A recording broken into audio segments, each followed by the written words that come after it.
As a board game designer, I rely on many different kinds of tools to create games. In this video, I'm going to talk about the digital programs in my game design toolkit. But if you want to learn more about the tools and materials I use to make physical prototypes, you can check out this video right here. Today, I'm going to go over the programs that I use to prototype my games, manage my game design projects, create logos, graphic design, and assets, which I mostly use to create digital games like a daily word game I've been working on for the past year with my game dev partner. Be sure to subscribe to be notified when it's released. But these are also programs I would use if I were to self-publish a board game, rather than pitch it to publishers. And self-publishing is definitely something I'm seriously considering. And also fulfillment and logistics. This is also for designers who publish their own games and want to partner with a company that deals with the storage and shipping of their games. And finally, I'll talk about a program that I use to build my knowledge of the board games that already exist. I do this by playing as many board games as possible. So let's start with the programs I use to prototype my games. Now, when I first have an idea for a game, I'll make a quick physical prototype of it by using materials I have around the house or in my prototyping supplies. But if I find that the game has potential and I want to pursue it further, I'll create a prototype using digital programs which I can print out or play on a computer. Until recently, I created my digital prototypes using Google Draw, which I do not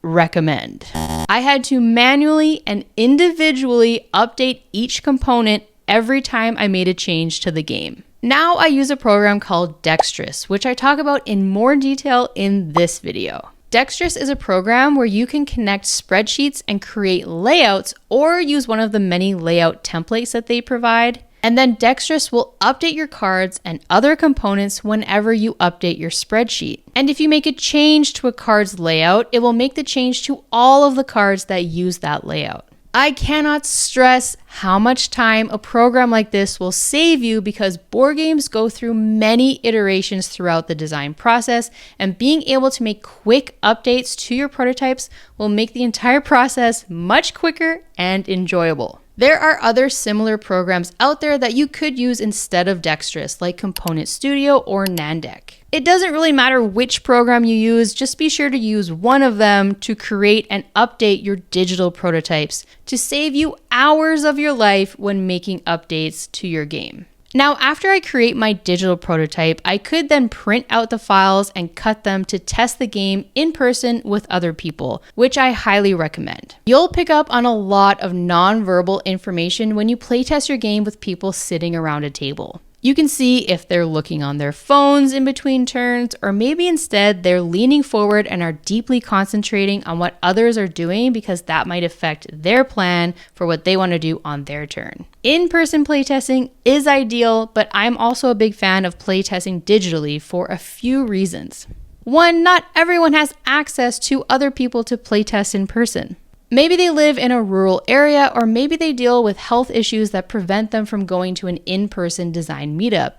And you can get your game in front of many more people when you also have a digital version of it to playtest. There are a ton of online playtesting groups like the Virtual Playtesting Discord, the Break My Game Discord, and I also playtest with my members every week on my Discord. I'll link to all of those Discords below. Also, many publishers will ask to playtest a digital version of your game if they're interested in possibly publishing it. Or if you plan on self-publishing your game, it might be a good idea to release the digital version of it on a program like Tabletopia, which is a program I'll talk about more in a second, so people can play the game online before backing it or buying it. So after creating the digital components of the game in Dextrous, I export the PNG files and then bring them into Tabletopia.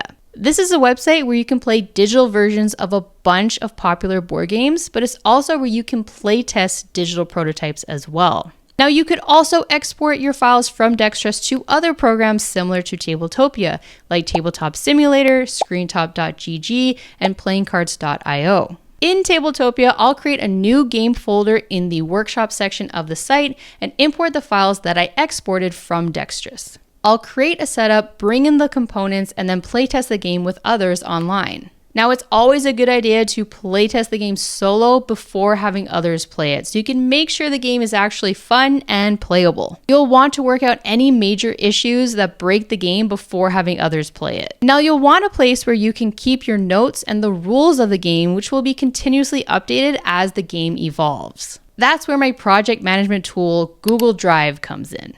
I create a folder for each of my games, and in each folder, I'll keep my rules document, which also has my notes from playtests, as well as my own thoughts in between playtests. These folders are also where I keep the files that I created in Dextrous to print or import into Tabletopia. If I end up pitching the game to publishers, I'll keep my sell sheet and pitch video here as well.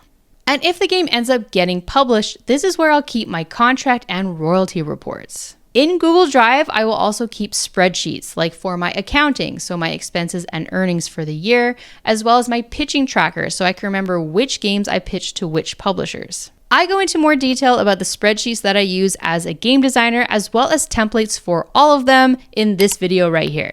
I also have a folder that holds my game design company's logo, as well as my bio and headshots, so I can easily grab them whenever someone asks for them. And Google Drive is also where I keep my game ideas brainstorming document, where I can throw any new ideas that come to me and keep them all in one place. Moving on to the next tool in my game design toolbox, which I use primarily for mobile game design, but would also be very useful for board game designers who plan on self-publishing, and that is the Affinity suite. This includes Affinity Designer, Publisher, and Photo. And unlike Adobe, it is not a subscription service. There is a one-time fee, and then you have to pay to upgrade the suite in the future, but overall, it is a much more affordable option. Affinity Designer is very similar to Adobe Illustrator, Publisher is similar to InDesign, and Photo is similar to Photoshop. Now, I primarily use Affinity Designer to create buttons and icons for the mobile game that I'm working on, as well as to create logos, like this logo I made for my mobile game studio, Perry Games, which is my name, Pam, plus my game dev partner's name, Ari. Together, it kind of sounds like fairy. So we talked about having a fairy in our logo, and I had the idea of making the patterns in the wings look like a computer chip board to signal that this is a digital game studio rather than a board game design studio. I'm pretty proud of it, but I got here after many failed logo attempts. But the skills I had from using Illustrator extensively in the past very easily translated to Affinity Designer. For board game designers who want to self-publish, I would highly recommend this suite of programs, especially Publisher, to lay out your rulebook and game box. You could also create your own card layouts in Designer and then import them into Dextrous. The photo program I primarily use to remove backgrounds in photos for my YouTube thumbnails, which could be handy for you if you plan on starting your own YouTube channel or to create polished images to promote your game on social media.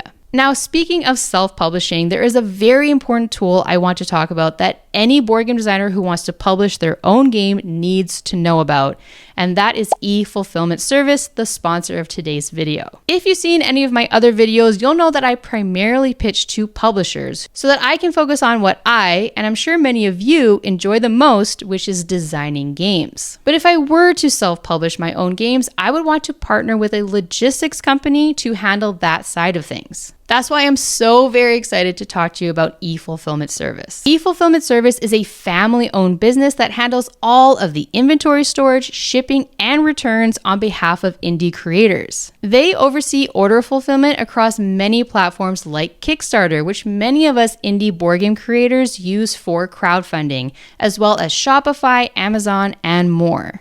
So eFulfillment Service can handle getting your game out into the world no matter what platform you use to sell your games. And with no setup fees, no long-term contracts, and no order minimums, eFulfillment Service is the perfect partner for small to mid-sized creators and campaigns. I'll link to their website below if you want more info, and thank you so much to eFulfillment Service for sponsoring today's video. Now, the last tool in my board game design toolbox that I'm going to talk about today is Board Game Arena. Board Game Arena is a website with digital versions of many of the most popular board games. You can play them online solo or with friends or with gamers around the world. It is one of the best ways to learn about all of the board games that already exist. And this is important because as designers, we want to create something new that doesn't already exist. We can also take inspiration from the many games that we play and apply them to our own designs. I am currently obsessed with Board Game Arena, so feel free to send me a friend request. My username is @PamJam. And if you haven't joined BGA yet, please use my referral code to join for free. I'll include that link below. Okay, so there you have it, the tools in my board game design toolbox. Do you use any of these programs already? And is there a program that you think should be added to the list? Please let me know in the comments below.